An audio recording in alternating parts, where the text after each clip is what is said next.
میرا دل چاہتا ہے میں بھی آپ کو حضور اکرم صلی اللہ علیہ وسلم کی مکے سے طائف روانگی پیش کر دوں. پیار سے دروشی پڑھ لیں. اللہم صلی علی سیدنا و مولانا محمد وعلی آل محمد وبارک وسلم وصلی علیہ. قرآن کی آیت سماعت فرمائیں. رب قدوس فرماتے ہیں ما یفتح اللہ للناس من رحمت فلا ممسک لہا. اللہ فرماتے ہیں میری رحمت جس پر برس جائے روکنے والا کوئی نہیں. اے حلیمہ تیری عظمت کو سلام، تیری قسمت کو سلام، تیرے مقدر کو سلام. فرماتی ہیں جس سال رحمت دو عالم صلی اللہ علیہ وسلم کی ولادت باسعادت ہوئی، ہم کچھ معاشی طور پر کمزور تھے. دائیاں تیاری کرنے لگے کیونکہ عرب کے لوگ اپنی بچوں کو کھلی فضا میں بھیجتے. حجاز مقدس میں یہ طائف ٹھنڈا علاقہ تھا.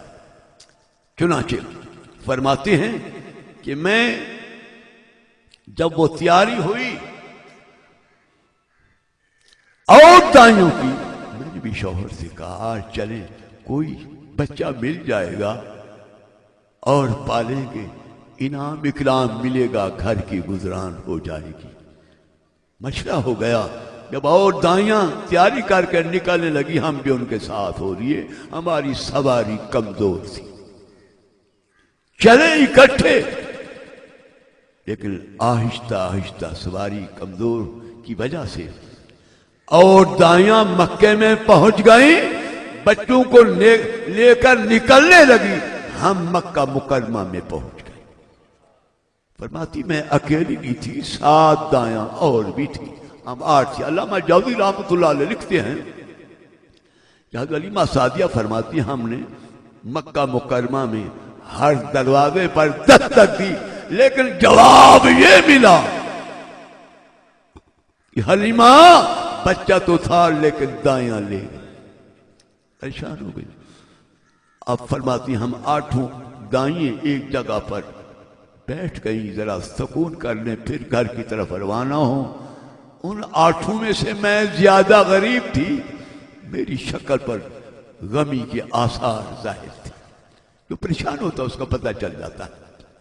فرماتی اب جب ہم وہاں سے نکلنے لگی، کھڑی ہوئی تو ہم نے مکہ سے نکلنے کے لیے گلی وہ استعمال کی جس گلی میں آقا دو جہاں کا گھر تھا. آپ کے دادا جان حضرت سیدنا عبد المطلب رضی اللہ تعالی عنہ آپ گلی میں کھڑے تھے دروازے کے باہر. میں آخر میں تھی. ایک دائی گزری، دوسری، تیسری، 7 گزر گئیں. جب میرا نمبر آیا تو حضرت عبد المطلب رضی اللہ عنہ نے فرمایا حلیمہ کیا بات ہے، پریشان کیوں ہے؟ فرماتی اتنی بات کی تو میری آنکھوں سے آنسو آ گئے.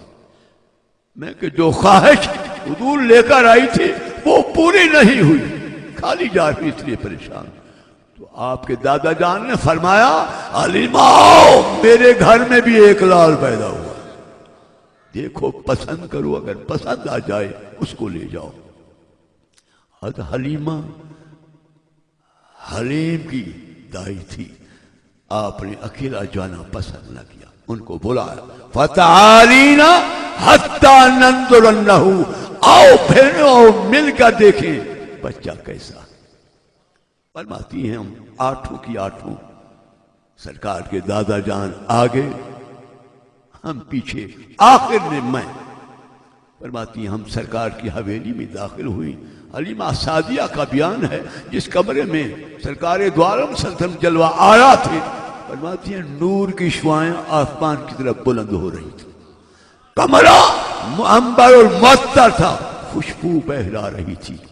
فرماتی پہلی دائی جو آگے تھی وہ کمرے میں داخل ہوئی اور اس کی نگاہ چہرے رسول پر پڑی. سبحان اللہ، کون سا چہرہ؟ اللہ تعالیٰ سرکار کے چہرے کی عظمت کو یوں بیان کرتے ہیں وَالضُّحَىٰ وَاللَّيْلِ إِذَا سَجَىٰ، اے میرا محبوب مجھے تیرے چمکتے چہرے کی قسم. داخل نگاہ پڑی چہرے رسول پر، دل دے دیا اور بی بی آمنہ سے اجازت چاہی، گود میں لیا پہلی دائی نے، لینے کے بعد دودھ پیش کیا۔ سرکار نے اپنی رحمت والی آنکھوں کو بھی نہ کھولا، جب دودھ دیا فَأَعْرَضَ عَنْهَا، سرکار نے اس کے دودھ سے منہ کو پھیر لیا۔ پریشان ہوئی، اس کا دل چاہتا تھا کہ بچہ میرا دودھ پی اور میں اس کو لے جاؤں، حسین اتنے تھے۔ پھر اس نے دوسری دائی کو کہا بہن یہ بچہ میرا دودھ نہیں پیتا تم پلاؤ۔ دوسری نے اٹھایا، گود میں لیا، دودھ پیش کیا۔ سرکار نے اپنی رحمت والی آنکھوں کو نہ کھولا، جب دودھ دیا فَأَعْرَضَ عَنْهَا، اس کے دودھ سے بھی منہ کو پھیر لیا۔ اس نے تیشی کو، آپ تیشی کی گود میں گئے، جب نہ رحمت والی آنکھوں کو کھولا، جب دودھ دیا فَأَعْرَضَ عَنْهَا، اس کے دودھ سے بھی منہ کو پھیر لیا۔ ساتوں دائیوں نے باری باری اٹھایا، لیکن اللہ کے محبوب نے کسی کے دودھ کو منہ نہ لگا، نہ رحمت والی آنکھوں کو کھولا۔ نمبر تھا حلیمہ کا۔ فرماتی میں تڑپ رہی تھی، رو رہی تھی، اتنا حسین بچہ جو چھوڑنے کے قابل نہیں ہے، ساتوں کا دودھ نہیں پیا، پتہ نہیں میرا پیے نہ پیے۔ غم سے، درد سے آنسو نکلے۔ کسی کا ایک آنسو بھی ہزاروں رنگ لاتا ہے، کسی کا عمر بھر رونا یوں ہی بیکار جاتا ہے۔ آنسو نکلے، سرکار کو اٹھایا۔ فرماتی ہیں جب حضور کو میں نے اٹھایا، گود میں لیا، میری گود میں آتے ہی اپنی رحمت والی آنکھوں کو کھول دیا۔ علامہ جوزی لکھتے ہیں، علیمہ سعدیہ فرماتے ہیں ہین رآنی فتبسم، جب میرے منہ کو سرکار دیکھا تو تبسم فرمایا۔ اس تبسم کی عادت پہ لاکھوں سلام۔ فرماتے میں نے دہلی بارگاہ نبوت میں پیش کی، پینا شروع فرما دیا۔ جب دہلی جانب ختم ہوئی، میں نے بائی پیش کی، فَأَعْرَضَ عَنْهَا، سرکار نے منہ کو پھیر لیا۔ مجھے دیکھا، میں نے آپ کو دیکھا۔ اشارہ یہ تھا اما حلیمہ جو میرا حق تھا وہ میں نے پی لیا، یہ دوسری جانب میرے رضائی بھائی کی ہے، محمد اس کا حق نہیں پینا چاہتا۔ محمد مساوات کا نمبردار ہے، انصاف کر جایا، اگر وہ آج انصاف نہ کرے قیامت تک کون انصاف کرے گا۔ روایت کے اندر آتا ہے، اب حضرت سیدنا عبد المطلب رضی اللہ عنہ نے پوچھا حلیمہ کیا بنا؟ حضور بچہ پسند ہے، عطا فرمائیں۔ لیکن حضرت سیدنا عبد المطلب رضی اللہ عنہ فرما حلیمہ پسند تو نے کر لیا ہے، انہو یتیم، یہ بچہ یتیم ہے، باپ نہیں ہے۔ یہاں سر چکا دیا، ٹھڈا سا نکل گیا، سر اٹھایا، عرض کی امہلنی حتی اشاور بالی حارثہ، حضور بولا دے میں گھر والے سے مشورہ کر کے ابھی آتی ہوں۔ باہر گئی، جب شوہر نے دیکھا قریب حلیمہ بچہ کیسا ہے؟ ہر بڑے بڑے حسین دیکھے لیکن ایسا حسین بچہ میری آنکھ نے آج تک نہیں دیکھا۔ پھر دیر کیسی؟ دیر اس لیے کہ بچہ تو حسین ہے لیکن یتیم ہے، باپ نہیں ہے۔ عارض نے، شوہر نے سر جھکایا، تھوڑی دیر کے بعد سر اٹھایا اور ٹھنڈا سان نکل گیا اور کہا حلیمہ میرا خیال ہے خالی جانے سے بہتر ہے یتیم کو ہی لے جائیں۔ چنانچہ مشورہ بن گیا۔ اب دوڑی بی بی آمنہ رضی اللہ تعالی عنہ سے اور حضرت سیدنا عبد المطلب رضی اللہ تعالی عنہ سے عرض کی، ہمارا مشورہ ہو گیا، صاحب فرمائیں۔ حضرت آمنہ رضی اللہ تعالی عنہ نے بی بی حلیمہ کو دیا، سرکار کو۔ آپ فرماتی میں نے لیا گود میں اور پھر اٹھا کر سینے سے لگایا، پھر میں نے دل کی کوٹھری میں جھانکا، اتنی خوشی فرماتے ہیں جب سے پیدا ہوئی اتنی خوشی مجھے کبھی نہیں ہو جو نبی کو اٹھاتے وقت میں خوش ہوں۔ فرماتی ہیں اب اٹھا کر میں بہن نکلنے لگی، پھر کیا ہوا؟ در و دیوار، شجر و حجر، جمادات، نباتات، کائنات کا ذرہ ذرہ آواز آئی، بشرا کہ یا حلیمہ، اے حلیمہ تجھے مبارک ہو، یا اللہ نے تجھے اپنا محبوب عطا فرمایا، تیرے حصے میں آیا۔ بات مقدر کی ہوتی ہے، قسمت کی ہوتی ہے۔ ایک شاعر نے خوب کہا ہر پھول کی قسمت میں کہاں ناد عروس، ہاں کچھ پھول تو کھلتے ہیں مداروں کے لیے بھی۔ آپ لے کر جب باہر آئیں تو شوہر نے آپ کو دیکھا، مہار کو پھینکا، قریب آیا، حلیمہ تو نے بڑی تعریف کی، ہزاروں کہا آپ پلٹو دیکھو بچہ کیسا ہے۔ جب حضور اکرم صلی اللہ علیہ وسلم کے چہرہ انور پر حارث کی نگاہ پڑی، شوہر حلیمہ کی، آنسو آ گئے تو کہا حلیمہ بچہ تیرے بیان سے زیادہ حسین ہے، اس کو ڈھانپو کہیں بد نظری کی نظر نہ لگ جائے۔ اور یہ بچہ بخت والا معلوم ہوتا ہے۔ چنانچہ اونٹنی کو صحیح کیا، آگے شوہر حلیم بیٹھے، حلیمہ سعدیہ رضی اللہ تعالیٰ عنہ پیچھے بیٹھی، حضور صلی اللہ علیہ وسلم کو گود میں لیا۔ اب مکہ مکرمہ سے روانگی ہو رہی ہے۔ حضرت حلیمہ رضی اللہ تعالیٰ عنہ فرماتی میرے شوہر نے مہار کو کھینچا، اونٹنی کھڑی نہ ہوئی، مارا پیٹا سب کچھ کیا۔ آخر میرے شوہر نے کہا اے اونٹنی کافی عرصے سے ہمارے پاس ہے، کمزور ضرور ہے لیکن تو نے اٹھنے سے کبھی انکار نہیں کیا، آج تجھے کیا ہو گیا؟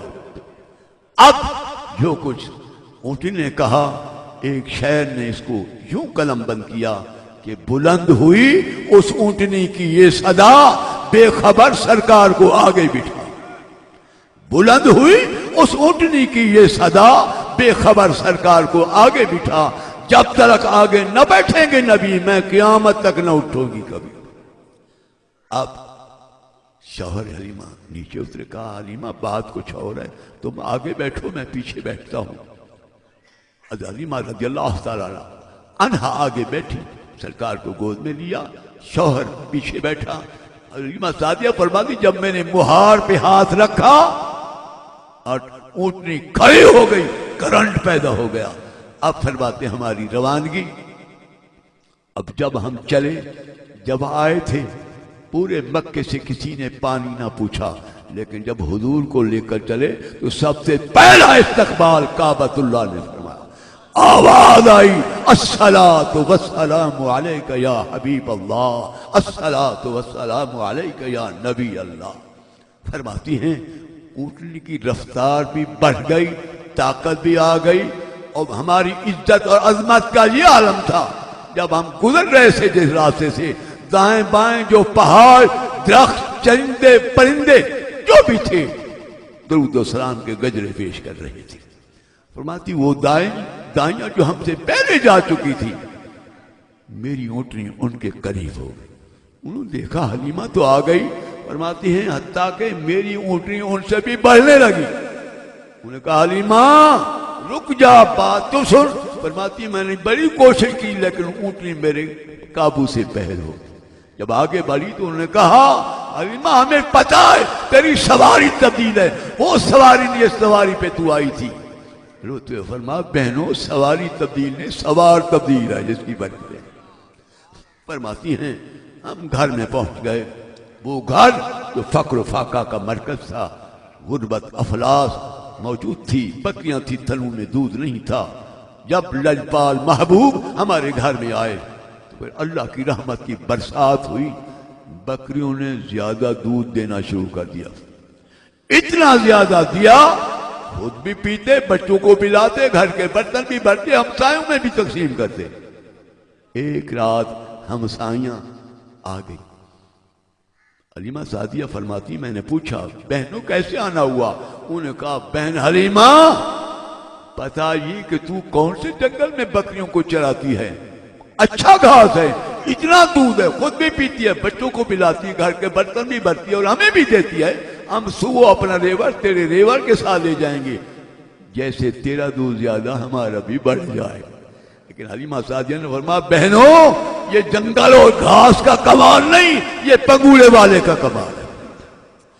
کچھ دن گزرنے کے بعد فرماتی دن کا وقت تھا، میں نے سرکار کو دودھ پلایا اور میں نے پنگوڑے میں سلا دیا، ہمسایاں آ گئیں، جب آئیں میں نے پوچھا بہنوں کیسے آنا ہوا؟ انہوں نے کہا حلیمہ سچ بتا ہم بھی رات کو چراغ جلاتی ہیں لیکن ضرورت کے ٹائم جب ضرورت ختم ہوتی ہے ہم اپنے چراغوں کو بجھا دیتی ہیں، لیکن تیرا چراغ ساری رات جلتا ہے، تیرے پاس پیسے زیادہ ہیں۔ فرد جذبات سے آنکھوں میں آنسو آ گئے، روتے فرمایا بہنوں تم چراغ کی بات کرتی ہو، جب سے محبوب یہ آیا ہے مجھے چراغ جلانے کی ضرورت نہیں، میرا کمرہ بھی نوران، میری حویلی بھی نوران۔ دوستو بزرگو، آپ آئے کائنات میں رنگ لگ گیا۔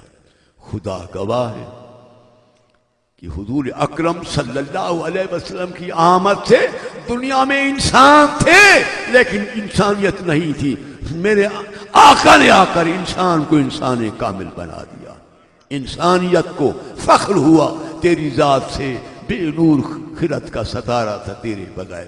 میرے عزیز سامعین، میں نے مختصر حاضری کے لیے اجازت چاہی تھی، میں نے کہا بانیان محفل کو میری مختصر حاضری ہو گئے، صحت بھی اچھی نہیں، طبیعت بھی اچھی نہیں، کچھ عمر کچھ تھکاوٹ، بس مقصود حاضری تھی۔ حضور کے ثنا خان بیٹھے ہیں، بارگاہ نبوت میں عقیدت کے پھول نچھاور کریں گے۔ اللہ تعالیٰ میرے یہ ٹوٹے پھوٹے کلمات منظور و مقبول فرمائے، بانیان محفل کی اللہ اس کاوش کو قبول فرمائے، اور دو دوست قیمتی وقت نکال کر تشریف لائے، میرا مولا سب کا آنا بیٹھنا سننا قبول فرما۔ وما علینا الا البلاغ۔